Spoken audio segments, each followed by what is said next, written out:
Dear students of 9th and 10th class, today we will know about section formula and do question number 1 and 2 of exercise 7.2 in this video. This whole exercise is based upon these two formulas, section formula and midpoint formula. So let's see. Section formula बच्चों, ये formula उस point के coordinate निकालने के लिए use होता है जो किसी दिए गए लाइन सेगमेंट को एक फिक्स रेशियो में डिवाइड करता है। ठीक है, जहाँ पे ये m1 और m2 क्या है, ये इनकी रेशियो हैं। ठीक है, जिसके अंदर ये इस पी पॉइंट ने इस a और b पॉइंट के बीच की दूरी को क्या किया है, डिवाइड किया है। ठीक है, तो इसको निकालने का फार्मूला बच्चों p ऑफ एक्स वाई, यानी p जिसके कोऑर्डिनेट x और y है उसका फार्मूला, x के कोऑर्डिनेट कैसे निकलेंगे, m1 x2 plus m2 x1 divide by m1 plus m2, और y के coordinate m1 y2 plus m2 y1 divide by m1 plus m2। ठीक है, तो बच्चों जब हमें x के कोऑर्डिनेट निकालने होंगे तो हम क्या यूज करेंगे, ये वाला फार्मूला। ठीक है, और y के कोऑर्डिनेट निकालने होंगे तो हम क्या करेंगे, ये। ठीक है, जहाँ पर m1 और m2 क्या है, ये रेशियो है जिसके अंदर इस p पॉइंट ने इस लाइन सेगमेंट को डिवाइड किया है। ठीक है बच्चों, ये जो है हमारा क्या है, मिड पॉइंट फार्मूला। इसके अंदर सिर्फ फ़र्क इतना है कि यहाँ पर m1 और m2 की वैल्यू को कितना लिया गया है, 1। ठीक, यानी m1 रेशियो m2 कितनी हो जाएगी, 1। ठीक है, जब हमने इस फार्मूले में इस वैल्यूज़ को पुट किया तो हमारे पास क्या फार्मूला आया, x2 plus x1 divide by 2, y2 plus y1 divide by 2। ये हमारा मिड पॉइंट फार्मूला है। ठीक है, तो आओ बच्चों, इसी के बेस के ऊपर अब हम 7.2 के क्वेश्चंस स्टार्ट करते हैं।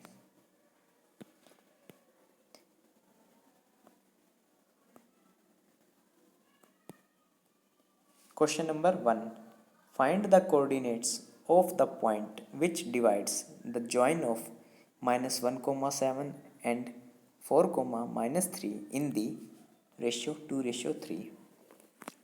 हमें उस पॉइंट के कोऑर्डिनेट निकालने हैं जो इन दो पॉइंट को ज्वाइन करने वाले लाइन सेगमेंट को 2:3 में डिवाइड करता हो। तो बच्चों मान लिया ये जो है ए पॉइंट क्या हो गया हमारा, -1,7, बी 4,-3। ठीक है, m1 रेशियो m2 कितनी दी है हमें, 2:3, और p क्या हमारा, वो पॉइंट जो इस लाइन सेगमेंट को 2:3 में डिवाइड कर रहा है। इसके कोऑर्डिनेट क्या है, एक्स वाई, इन्हीं की वैल्यू में निकालनी है। तो बच्चों बाय सेक्शन फार्मूला, ठीक है, p of x y equal to m1 x2 plus m2 x1 by m1 plus m2, m1 y2 plus m2 y1 divide by m1 plus m2। ठीक है, अब हमने क्या निकाला, p का x कोऑर्डिनेट। तो इस फार्मूले में m1 x2 इनकी m1 x1 x2 और m2 की वैल्यू को रखा। तो बच्चों m1 की वैल्यू कितनी है, 2, और x2 की वैल्यू कितनी है बच्चों इस केस में, ये 4। तो 2 × 4। ऐसे ही m2 की 3 × -1।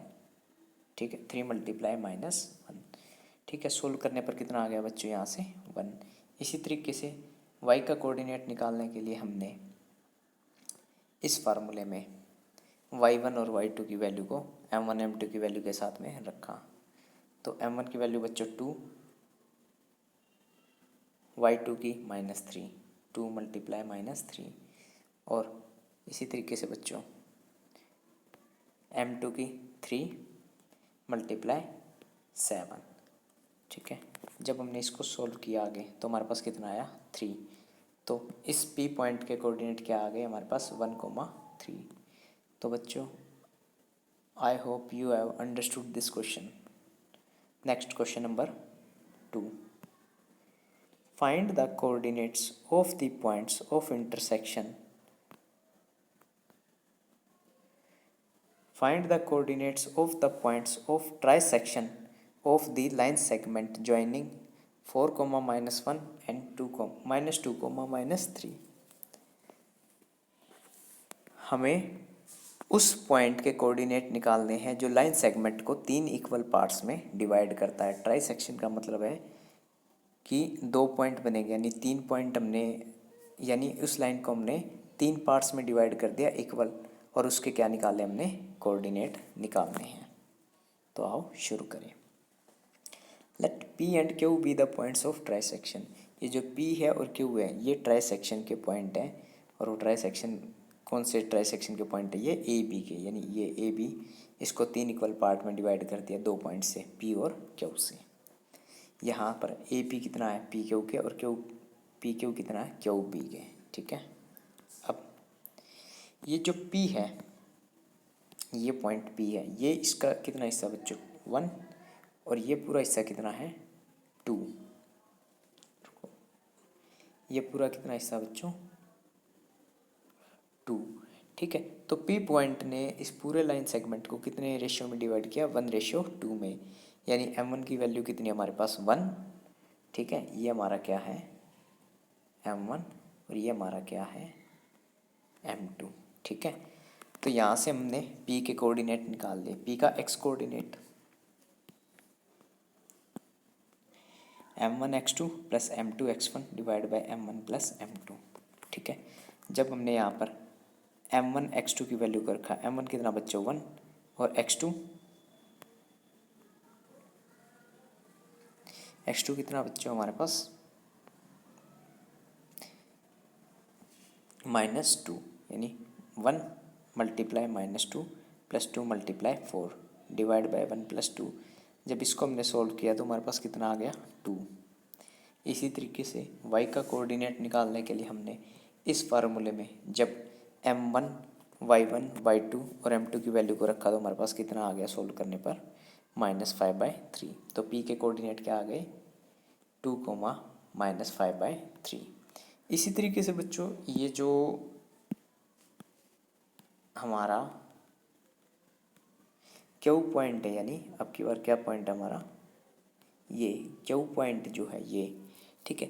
ये इस लाइन सेगमेंट को, ये हिस्सा कितना हो गया बच्चों हमारा 2, और ये वाला हिस्सा कितना हो गया 1, 2:1 में डिवाइड कर रहा है, ठीक है।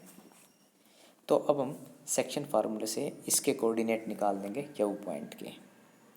तो QX equal to M1x2 plus M2x1 divide by M1 plus M2, ठीक है। M1 की वैल्यू बच्चों 2, x2 की -2, M2 की 1 और x1 की 4।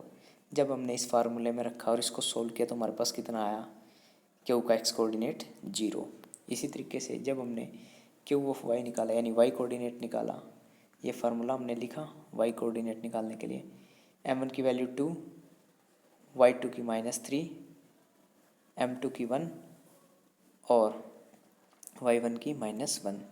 जब हमने इसको सोल्व किया तो हमारे पास कितना आया -7/3। तो Q के कोऑर्डिनेट क्या है बच्चों 0, -7/3, और P के कोऑर्डिनेट क्या आए थे 2, -5/3। तो ये जो P और Q है, ये जो 2 पॉइंट है, इस पूरे लाइन सेगमेंट को 3 इक्वल पार्ट्स में डिवाइड कर देंगे। तो और यही चीज़ हमें निकालनी थी P और Q के कोऑर्डिनेट। तो बच्चों उम्मीद करता हूँ आपको ये क्वेश्चन समझ में आए होंगे। आज के लिए इतना ही। Thank you, bye bye.